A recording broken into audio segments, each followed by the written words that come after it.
یک سلام مجدد. امالای احمد در خدمت هموطنان گرامی با بوج و کمپیت خید و یا سلام هموطن. دوستای گرامی، درس امروزی ما درس 25 می باشد که درباره لجوق دل سومن الموا دلانیس به انگلیسی day of the week and months به معنی ازی که روزهای هفته و ماههای سال می خوانیم. در عین زمان دوستا از یاد نبرین که با دوستا با هموطنای ما یک گروپ جور کردیم در فیسبوک که چی بالای لینک کلیک کنین یا بالای عکس شما را به عین صفحه میبره.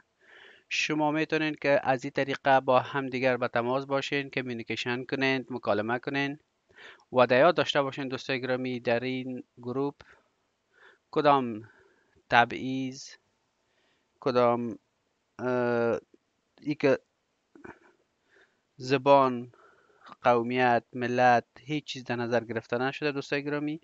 فقط و فقط کوشش کنید که در زندگی روزمره ما مشکلات های ما را در اینجا با هم دیگر ما شما یادآوری میکنیم. در این زمان اگر کدام دوست ما کدام پست غیر اخلاقی میکنه، چی از نگاه جنسی باشه، چی از نگاه زبان و یا ملت و یا و غیره و غیره، او دوست ما را از گروه خارج میکنیم. درست است دوستا؟ دیگه خدا کنه که این گروه به شما مفید قرار بگیرد. باز هم دبیتیوت ما شما در آخر سطر یا در آخر فهرست رسیدیم که درس امروزی ما شماست. در سلاید اول که ما شما میخوانیم او چی است؟ لجوق دل سومین days of the week روزهای هفته. نخست کدام است؟ لندی لندی لندی مانده دوشنبه، مخدی مخدی مخدی سه شنبه که تیوزدی به انگلیسی میگش، مخ خودی مخ خودی مخ خودی ونسدی چهارشنبه است. جودی جودی جودی که روز پنجشنبه میشه، واندخدی واندخدی فرایدی که روز جمعه است، سمدی سمدی که روز ساتردی یا روز شنبه میشه، دیمانش دیمانش دیمانش سندیس که روز یک شنبه میشد. لموادلنه ماههای سال the months of the year. درست است؟ ماههای سال. ژانویه ژانویه ژانویه که جنوری است، ما شما نیز جنوری میگیم نه. فوریه فوریه فوریه فبروری مارس مارس مارس مارچ ما شما برش مارچ میگیم. افریل افریل افریل اپریل که ما شما نیز برش اپریل میگیم. البته دوستا اپریل اگر شما شنیده باشین پواسن دی افریل یا اپریل فول میگش در انگلیسی، که در ماه اپریل مردم بین خود مذاق میکنن، یگان تا مذاق های ثقیل میکنن، یگان تا مذاق های البته خفیف میکنه به خاطر میخواد که یگان تا را احمق بسازه. می می می باز هم میست دوستا. جوا جوا جوا جون است ما شما هم جون میگه میشه. جوی جوی جوی جولای است که مای جولای است. اوت اوت اوت اگست مای اگست است. سپتامبر سپتامبر سپتامبر سپتامبر است که ما شما نیز برش سپتامبر میگیم. اکتبر اکتبر اکتبر اکتبر که اکتبر میگیم ما شما. نوامبر نوامبر نوامبر ماه نوامبر است. و اخیرا دیسامبر دیسامبر دیسامبر ماه دسامبر است دوستای گرامی که ماه آخر سال است، ماه دسامبر. در این صفحه دوستا گفته شده لکت سیزن دلانه 4 فصل های سال 4 season of the year 4 فصل سال. فصل اول یا فصل بهار که شروع میشه و مغز در 20 مارچ شروع میشه. c'est le printemps c'est le printemps الفه دو.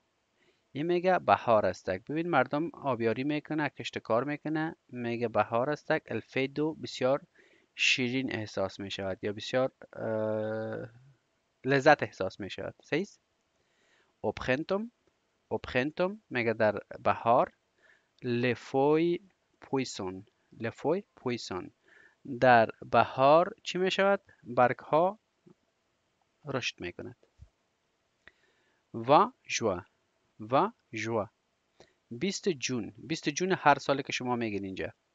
c'est l'été الفه شو. حالا میگه وقتی که 20 جون شد فکر کنین که چی شروع میشه؟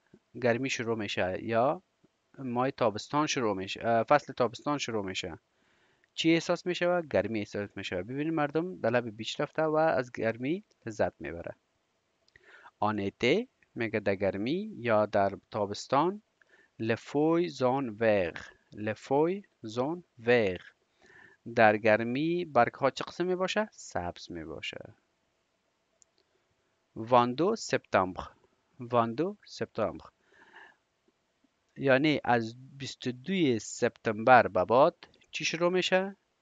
c'est l'automne الفه فخه. از 22 سپتامبر به بعد کدام فصل شروع میشه؟ فصل خزان. ما شما خزان میگیم نه؟ فصل خزان از 22 سپتامبر به بعد شروع میشه. میگه الفه فخه. این میگه مقبول احساس میشود. درست است؟ مقبول. en automne les feuilles sont rouges au jaune در ماه خزان در فصل خزان برگ ها چه قسم معلوم می شود؟ سرخ و زرد. فصل آخر که است 21 دسامبر 21 دسامبر به بعد فصل زمستان شروع می شود. که چی است؟ c'est l'hiver الفه froid میگه ای 21 دسامبر است و سلویر ای زمستان است. الفه froid چی احساس میکنین؟ خنک احساس میکنین. درست است؟ en hiver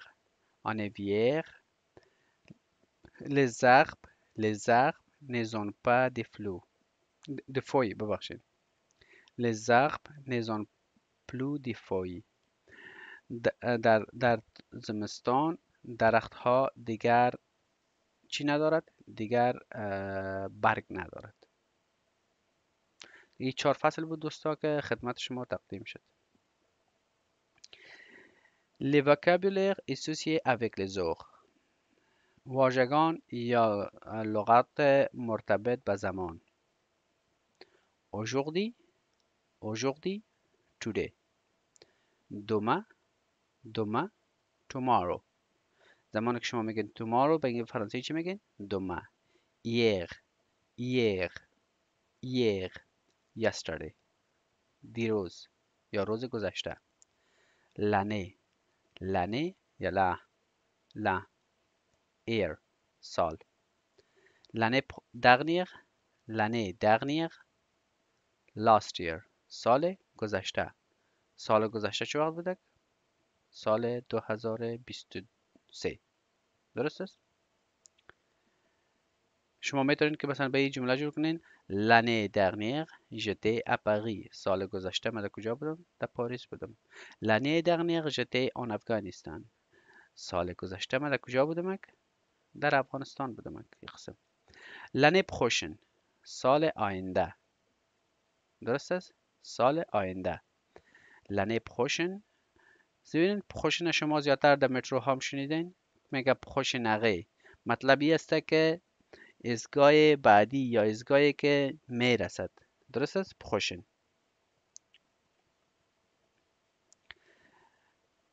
La semaine passée. La semaine passée یا la semaine dernière. ببینین اینجا شما کتی سال هم استفاده پسی استفاده میتونین. l'année passée یا l'année dernière. اینجا la semaine passée یا la semaine dernière. مطلب ای که last week یعنی هفته گذشته. هفته گذشته. La semaine prochaine. La semaine prochaine. Next week. Next week.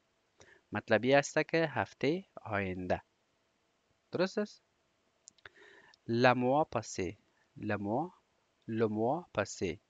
Le mois dernier. Last month. ماه گذشته. درسته دوستا؟ ماه گذشته. Le mois prochain. Le mois prochain. Next month. ماه آینده. کدام ماهی که حالا زی به بعد میایه؟ البته حالا ماه جون است نه ژوئن. بعدیش که تک ژوئیه. ژوئیه. از او به بعدش اوت. Le mois prochain چی است تک؟ ژوئیه. Le lendemain. Le lendemain. Le matin. ببینین یکی شما میگویید که دومه مطلب که است تمام روز فردا. وقتی که میگن لندومه یعنی صبح فردا یا مته. درست است؟ یک قسم. اینجا ببین دوستا یکی تو نوشته است یکی دیبونوغ و یکی تاغ یکی آنغتاغ. اینی اکسپریشن ها یا اصطلاحات است که زیادتر اوقات شما همراه ساعت استفاده میکنین. به طور مثال شما یک جای رندیو دارین. در رندیویتون وقتی که میرسین یا ناوقت میرسین یا وقت میرسین یا بیخی به عین وقت میرسین. به عین وقتش مطلب این است که مثلا اپاینتمنت شما یا امو رندیوی شما 2 بجه فیکس است. شما در 2 بجه فیکس رسیدین. ایره چی میگه؟ ایره الوغ میگه. الوغ. وقتی که شما ناوقت وقت برسین او چی است؟ تو. درست است؟ یا دی بونوغ. دی بونوغ. early یعنی وقتتر. اگر شما ناوقت میرسین تاغ. تاغ یا اونغتاغ یا دیغتاغ. j'arrive دیغتاغ. من رسیدم ناوقت. j'arrive اونغتاغ. من رسیدم ناوقت. late. درست است؟ یا tardy. دوستای گرامی این بعض موضوعات بوده، بعض اصطلاحات هست که ما شما ضرورت داریم در جریان روز، در جریان همه روزه که وقتی که شما درباره چیز گپ میزنین، درباره اپاینتمنتتون گپ میزنین، درباره کدی کسی وعده ملاقات میمانین، شما از این روزانه استفاده میکنین. به او خاطر زیاد مهم بود با شما اینجا با سلاید گنجانیده میشه. باز هم دوستا فکر میکنم که درس ما اینجا به پایان میرسه. بله و در ویدیو شما میتونید که درس از لینک که در دیسکریپشن براتون داده میشه دانلود کنین و از این سایت میتونین که درباره از این سال و یا ماه یا روزهای هفته یک دفعه بازدید کنین و میخواین که زیاد معلومات بگیرین میتونین که از این سایت استفاده کنین. دیگه درس ما دوستای گرامی در اینجا به پایان میرسد. شما را به خداوند یکتا و مهربان میسپریم تا درس بعدی را. خدا حافظ و نگهدارتان. البته درس بعدی دیگه ما شما نداریم و ویدیو بعدی که جور میکنم انشالله و موضوعی می باشد که درباره پروگرام ایدو می باشد و امو زمان امو مکان باز ببینیم که چقدر دوستا چقدر هموطنهای ما شایقینش است که پروگرام آغاز کنیم و یا خیر. خدا حافظ.